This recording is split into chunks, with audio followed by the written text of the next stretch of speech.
Hello, I'm Chris Price with the briefing from The Telegraph. It's Friday, August the 27th, and Joe Biden's pledged to hunt down the terrorists behind the Kabul airport suicide attacks.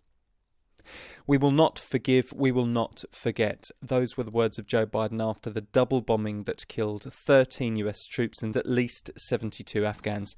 It was America's deadliest day in Afghanistan for a decade. In an address to the nation, Mr. Biden said the US believed it knew the identities of the leaders behind the attack, and he said he'd ordered his military to plan strikes. He said, "We will hunt you down and make you pay."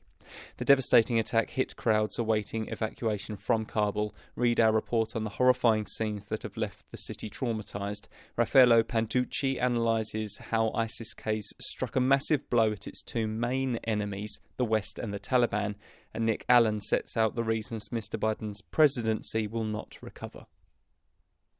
Ministers have been embroiled in a furious row with family campaign groups. It's over whether parents can refuse consent for their children to be vaccinated.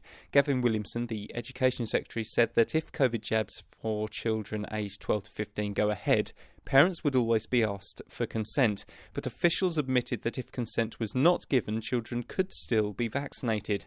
Meanwhile, a small study suggested side effects from the Pfizer vaccine in children aged between 12 and 15 and considered vulnerable to COVID-19 infection were mostly mild or moderate. Our live blog will have updates throughout the day.